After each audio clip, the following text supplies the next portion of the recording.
Bom dia a todos. Olha, senti a energia ainda baixa, hein? O pessoal deve estar aqui chegando, acordando. O bom é que vai todo mundo ter o contato com a questão do estudo de tecnologias emergentes e aí vai animar. E, primeiramente, agradecendo aqui a presença a todos. Eu já passo a palavra aqui para o meu amigo Douglas, que vai relatar um pouco de todo o estudo de tecnologias emergentes, quais são as tecnologias que a Febraban está fazendo um deep dive para um lançamento futuro todo detalhado de tudo aquilo que a gente está estudando. Douglas? Muito obrigado, Carol. Bom dia a todos. Então, estamos aqui falar do estudo 2025, né? Esse aqui é o segundo estudo de tecnologias emergentes que a gente tem feito. A primeira fase, até eu já vou avançar aqui, relembrando, né? O ano passado a gente fez um estudo bastante amplo de tecnologias emergentes, em que a gente olhou centenas de possibilidades que estavam acontecendo no mercado. E esse ano a gente resolveu focar em 4 grandes temas. Como dá para ver aqui, a gente selecionou algumas dessas tecnologias que a gente discutiu ano passado e focou nelas, né? Dá para ver aqui que são duas desses 4 temas bastante focados em inteligência artificial, duas ao redor, uma delas em relação a desenvolvimento de software com AI e Platform Engineering também como pano de fundo. E a segunda de AI tem a ver com agentes, né? Como agentes estão surgindo, podem aumentar a automação e inteligência coletiva, né? As outras duas estão em espectros diferentes em termos de maturidade. A gente tem computação quântica, que tem altíssimo potencial, mas está um pouco menos maduro. E no outro, que está no dia a dia de todo mundo aqui, que tem a ver com identidade digital, tá? Então, a gente tem um espectro bastante amplo em termos de maturidade, potencial e AI, como tudo que está sendo falado aqui na Febraban faz parte do todo, né? E aqui falar um pouco aí desse estudo aqui, dessa versão 2025, fase 2. Ele está sendo ainda em construção. A gente vai fazer o relatório final, concluir, entregar o relatório final só em agosto. Mas já percorreu muita coisa, fez muita coisa. Eu acho que aqui hoje é dar um certo highlight, uma prévia do que vocês vão receber aí em agosto. E esse ano, a gente está fazendo um pouco mais longo que o ano passado. O ano passado a gente fez mais ou menos 12 semanas.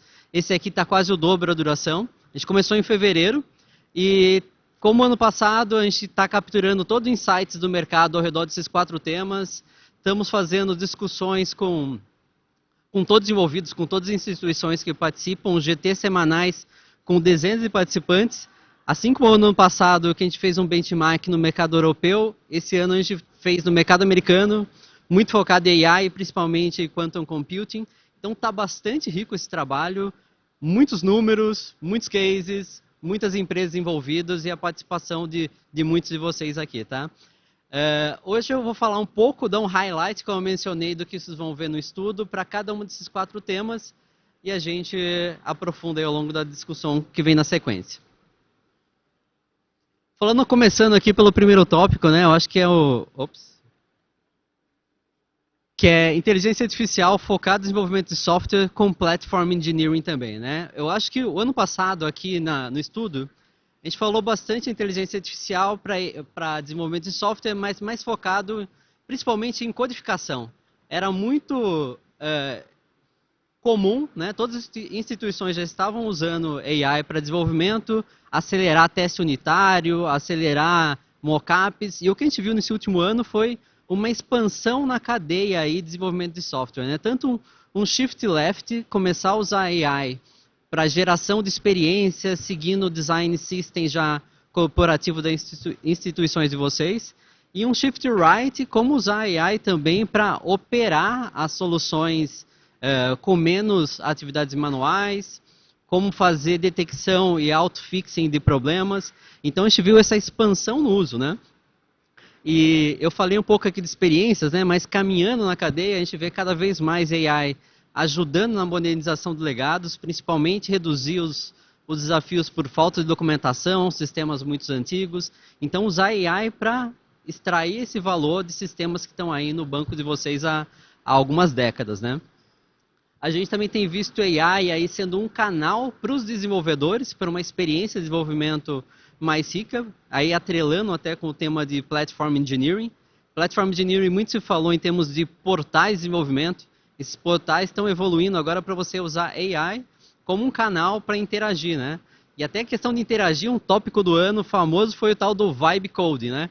Como eu desenvolver quase que interagindo, às vezes verbalmente com as ferramentas, né? Então acho que é um tema que evoluiu bastante, né? A gente tem visto aí com alguns números, benefícios em termos de produtividade, throughput de execução e até produtividade quando a gente pensa um novo conceito cada vez mais frequente, que é times em que eu tenho AI, agentes principalmente, com desenvolvedores trabalhando em conjunto. A gente vê cada vez mais pesquisas quando faz essa combinação, eu tenho mais produtividade, mais qualidade e até impactos emocionais ao redor do tema, né? E por fim, para fechar aqui, alguns cases que a gente também tratou ao longo do trabalho, né? Desde IDEs, ambientes de desenvolvimento cada vez mais ricos, igual aqui o case da Windsurf, tem outros como a Cursor, que está cada vez mais crescendo no mercado. Figma que eu mencionei, mas também soluções corporativas que levem em consideração todo o legado que vocês têm, né? Padrões, referências de arquitetura. Então, como eu tenho toda essa capacidade de desenvolvimento, mas também aderente aos padrões dos bancos, né? Então, isso aqui é um pouco do highlight desse primeiro tema aí de AI para desenvolvimento de software. No estudo, vocês vão ver que tem muito mais case, muito mais detalhe de todas essas aplicações que a gente viu nesse shift do ano passado para cá. E avançando aqui para o próximo tema, que é agentes, eu acho que aqui a gente tem muito agente em desenvolvimento de software, né? Como a gente estava falando na página anterior, tipo agentes que fazem o papel de um tester, agentes que fazem o papel de arquitetos.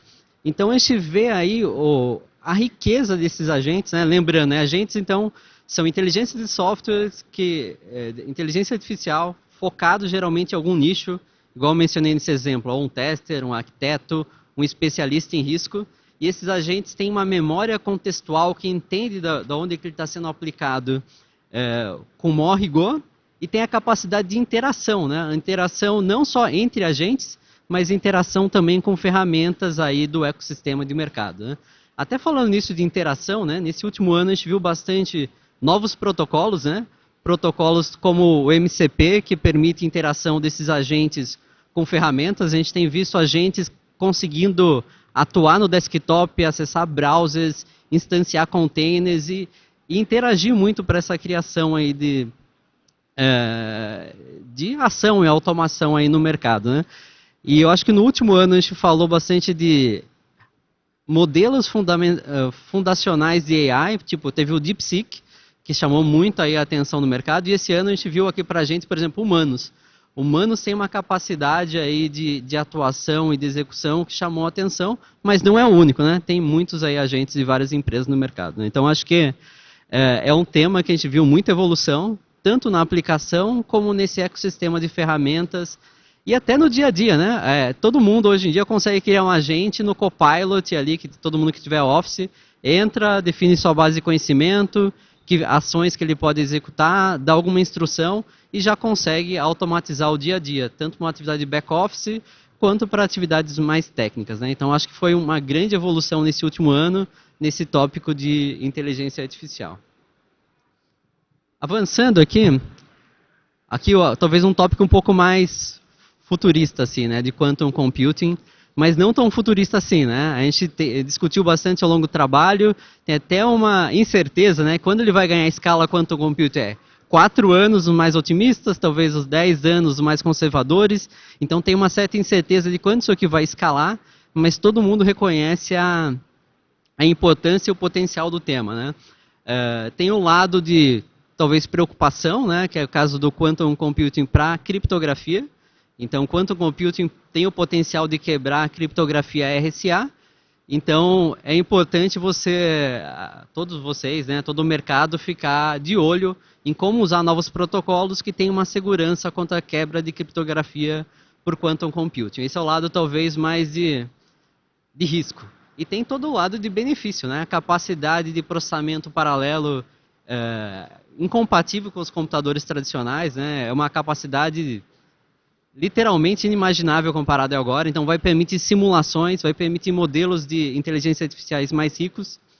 Por exemplo, né, tem bastante uso de quantum computing hoje em dia sendo estudado para machine learning e para detecção de fraude. Fraude é um desafio da indústria, todo mundo quer reduzir esse risco, talvez Quantum Computing permita modelos mais sofisticados ao redor, né? E para fechar aqui o tema, eu acho que esse ano também a gente teve uma alta evolução nos chips de Quantum Computing, né? Eu acho que um que fez mais barulho no mercado foi o da Microsoft, com uma versão mais topológica ali de processamento, mas teve outras evoluções, né? Uma que a gente até foi visitar no benchmark, que é a Rigetti, que aparece aqui como case, é uma parte bastante importante aí do ecossistema de Quantum, né? E vocês também, a gente capturou nos estudos muitos pilotos, até o case aqui do Itaú, com a USP, Stanford, é um que a gente também avaliou bastante. Nossos GTs de trabalho, o Bradesco apresentou e N outros de vocês. Né? Então, acho que a indústria está adotando o Education para essa onda de potencial que está chegando aí em alguns anos com Quantum. E para fechar aqui, já a gente entrar aqui na discussão, o último tema foi identidade digital, né? Diferente do Quantum, esse aqui já é dia a dia de vocês há muito tempo, também nessa linha de ao redor de fraude, identificação, desculpa. E o que a gente viu nesse último ano foi que para contrabalancear os avanços que a AI tem trazido de risco para a identidade digital, né? Por exemplo, deepfake. Antes era deepfake numa foto, num documento, agora é vídeo. Então, está sendo desafiado vários mecanismos que até então eram utilizados para a identificação. Então, está sendo enriquecido para tratar isso. Outro conceito também que a gente tem estudado bastante é o de identidade digital integrada. Então, em vez de olhar só biometria, agora está sendo utilizado biometria, identidade do seu device, seu comportamento de compra, empacotando isso tudo numa identidade digital que dá uma confiabilidade maior aí, né? Então, acho que esse foi um avanço bastante importante.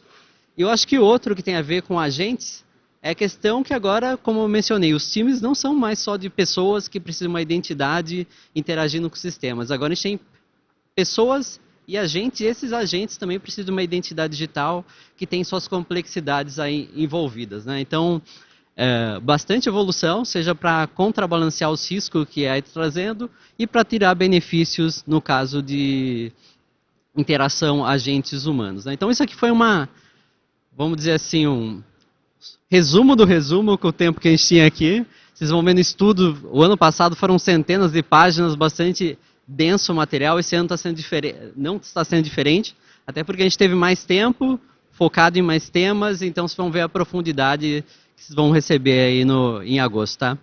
Eu agora vou voltar aqui para discussão aqui e passo de novo para a Carol. Obrigado, Carol. Obrigada, Douglas.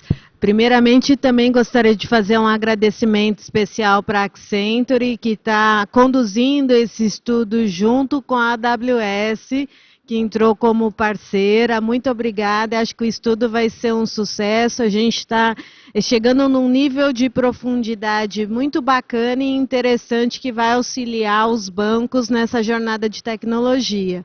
E aproveitando, quando a gente fala em auxiliar os bancos, é um estudo, e a primeira pergunta, Dantas, vai para você. Quais foram os principais motivadores para a escolha dessas 4 tecnologias? O ano passado, nós chegamos a estudar 135 potenciais tecnologias, fizemos um panorama de mercado e esse ano escolhemos essas 4. Por que as 4? Legal, Carol. Bom, pessoal, bom dia. Como a Carol está colocando, ano passado, nessas 135, a gente discutiu muito o que de repente vai fazer sentido nos próximos anos para o mercado financeiro, que a gente aprofunde nas discussões, que a gente aprofunde nos estudos e nos prepare para essas tecnologias. A gente começou a discutir isso lá atrás, no pós-publicação da primeira versão da pesquisa, e esse ano eu acho que a gente demorou umas 2 reuniões, pelo menos do Comitê de Tecnologia, para que a gente chegue, junto com o pessoal do GT, de inovação, para que a gente chegasse nessas 4 tecnologias que a gente acabou aprofundando. Né? E por quê? 2 falam diretamente com inteligência artificial. Então, quando a gente olha todo o ciclo de desenvolvimento de software e utilização da AI para isso, ela já é uma realidade em praticamente todas as instituições, e não só no mercado financeiro, mas também em vários outros mercados, a utilização de AI para desenvolvimento de produto, para desenvolvimento de software, e aí o ciclo inteiro, né, que vai desde a concepção até a implantação, passando por testes e tudo mais, a gente viu isso ser uma realidade e por isso ser uma das escolhidas. Quando a gente vai para a questão dos agentes, é algo que a gente ainda não está totalmente disseminado no mercado, mas que também tem a ver com AI. A AI de longe foi a escolhida dentro da nossa discussão, mas que tipo de AI aprofundar? E agentes hoje é uma realidade que praticamente também todos nós estamos discutindo, né? Acho que o Douglas trouxe aqui, talvez é uma geração que está chegando que vai ter que aprender a trabalhar com pessoas e com AI, né? E daqui a pouco, não tão longe assim, nós teremos também AIs gerenciando outros agentes e, por que não, até gerenciando pessoas. É uma coisa que a gente vai ter que esperar e pagar para ver o que vai acontecer. Depois, a gente indo na questão de identidade digital, também como o Douglas trouxe, é uma realidade para todo mundo, é uma preocupação grande de segurança, é uma preocupação grande de risco que a gente tem no mercado como um todo. E quanto computing, não dá para a gente não olhar, é algo que ainda está muito nas pesquisas, ainda está rodando muito em projetos betas, em experimentos e tudo mais, mas ninguém tem dúvida da capacidade potencial que essa tecnologia vai trazer para o mercado todo, inclusive trazendo coisas que a gente nem sabe que a gente precisa, e nos protegendo de coisas que a gente sabe que hoje a gente tem o risco e que a gente sua muito para poder evitar que elas aconteçam. Então essas discussões levou a gente escolher essas 4 tecnologias, sendo 2 muito mais presentes no nosso dia a dia, e 2 que a gente olha que a médio ou curto prazo a gente vai estar lidando com ela muito intensamente nas nossas agendas aqui do mercado financeiro. Então foram as 4 que a gente resolveu aprofundar aqui e discutir e às vezes até nos assustar com algumas coisas que a gente acaba vendo de tão evoluído que a coisa anda, né? Quer dizer, a gente demorava às vezes 10, 20 anos para ter grandes inovações e grandes saltos em tecnologias. Agora às vezes a gente demora 10 dias, 20 dias, se a gente ficar querendo ler todo o paper que sai de alguma coisa nova que é lançada, eu acho que a gente fica maluco, porque todo dia tem alguma coisa muito grande, uma quantidade muito grande de paper para ler. A gente precisa de um agente para poder ajudar a gente a ler todos esses papers e resumir para ver o que é importante, né? Agora, Márcio, você é o coordenador do grupo de novas tecnologias, esteve conosco na viagem e eu gostaria que você falasse um pouquinho, primeiro, quais as mudanças principais que você tem visto dessas tecnologias, o que você aprendeu ou o que você pode trazer para a gente comparando o grupo e a discussão dos bancos aqui no Brasil versus o que você viu nos Estados Unidos, teve a possibilidade de visitar essas empresas, como que você faz esse comparativo e de maturidade, de lá e de cá? Bom, primeiro, bom dia a todos, obrigado pelo convite. Eu acho que o primeiro passo é registrar aqui o papel importante da Febraban em conduzir esse trabalho, porque a gente sabe que o mercado financeiro brasileiro é o mais avançado e a gente não vai mantê-lo na frente se a gente não tiver fazer esse tipo de trabalho. Bom, o que me chamou a atenção foi especialmente computação quântica, porque ela é menos palpável. E IA está muito intensa na nossa agenda, a gente viu muita evolução. Mas a computação quântica, até um dia disso, eu já tinha tido a oportunidade de ver um equipamento, ele era mais ali, parecia até uma exposição, e hoje a gente já vê um galpão com dezenas de equipamentos de transformação. Mas também, ao mesmo tempo, uma tecnologia tão de ponta, a gente tem a sensação que está numa empresa dos anos 80, 90, do lado um equipamento em produção, disponível em cloud, né, disponível para fazer um teste ali, do outro lado um equipamento sendo montado, ao lado de uma mesa onde as pessoas se alimentam. E o controle de post-it. Tudo com post-it. E uma empresa que vale bilhões. Isso chama atenção, com capital em bolsa. É um jeito novo, mas parece que é uma fórmula antiga. Isso chamou bastante atenção. Em IA, chama atenção também o apetite do mercado para os investimentos, né? A gente foi em empresas como a Windsurf, onde era uma garotada. Nitidamente, acabaram de sair da universidade e já estão sendo ali avaliados em 3 bilhões de dólares, decidindo se serão ou não comprados pela OpenAI, por exemplo. Então isso chama bastante atenção.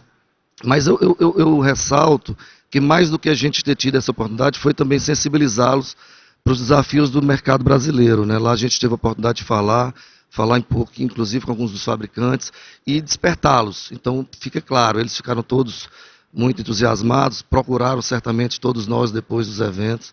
Eu acho que isso foi um resultado bastante próspero desse trabalho. Mas também ressaltar a participação do comitê e o grupo. São mais de 40 instituições, 80 profissionais.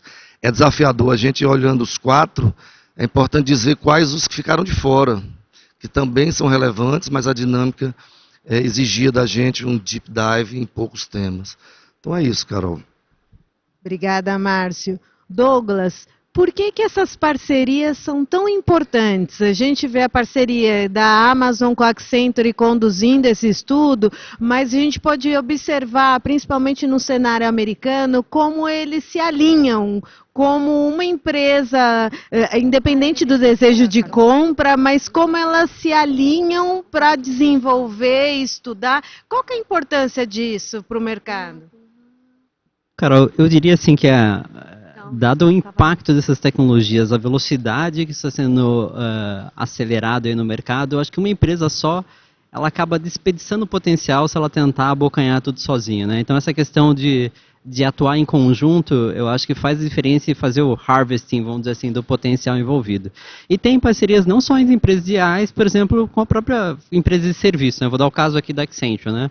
A gente foi lá na NVIDIA, nessa parte do estudo, é um super parceiro do Accenture, em que a gente tem que estar próximo para entender todo o potencial de um stack, por exemplo, da NVIDIA, para que a gente possa oferecer para o mercado aqui como um fornecedor de serviço, mas também usar internamente para acelerar nosso ciclo de entrega, né? Então, acho que se você não tiver esse olhar de ecossistema, você acaba tendo que desenvolver, tem que atrair o recurso, que é uma super luta no mercado, é difícil achar profissionais que realmente entendam, né? Então, se você tentar trazer o profissional, desenvolver e tentar fazer uma coisa verticalizada, demora muito tempo num contexto de mercado que a gente não tem mais tempo. Igual o Dante estava falando, antes de ser anos a inovação, agora são dias, né? Então, se eu não tiver essa rede de parceiros que complemente os meus serviços, tem a complementariedade de parceiros para talentos, e eu tenho esse sharing, eu acho que é difícil na realidade atual você conseguir acompanhar, né? E não é só essas parcerias, ecossistema de pessoas, né? Eu acho que a gente está chegando num momento que é um ecossistema também de agentes, né? Talvez os nossos parceiros, além de ter as pessoas, eles vão ter os agentes ou suas AIs, que vão falar com as nossas AIs e fazer uma colaboração humano-tecnologia aí multidimensional, né? Então, acho que o custo de oportunidade é alto demais para você não ter esse modo de atuação em ecossistema. Obrigada. Dantas, qual foi o case que mais chamou a atenção de tudo isso que a gente está estudando? A gente sabe que o Itaú criou a universidade agora também para desenvolver e estudar, mas dentro desse estudo, com essas tecnologias, o que mais chamou a atenção?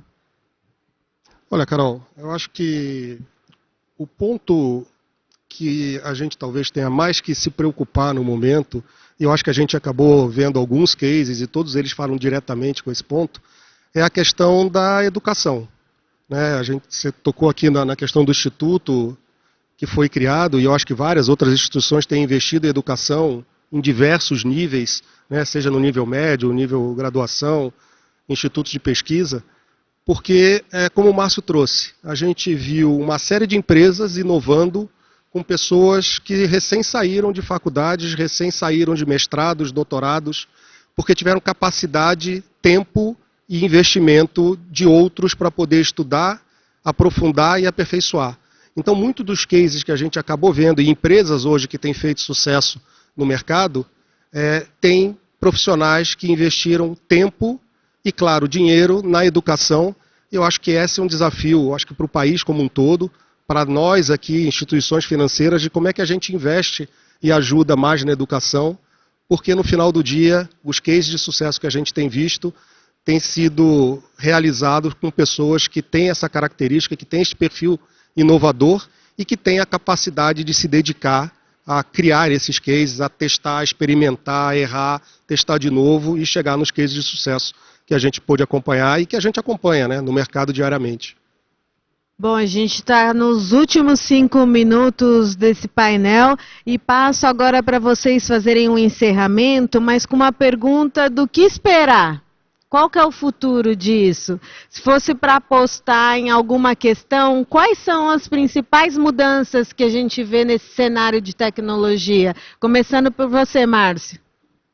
É curioso, né? Eu acabei de falar que foi comentado que Quantum é uma coisa de futuro e a gente já vê banco com Quantum on-premise, né? Equipamentos como HSBC trazendo para hoje. Então não é tão futuro.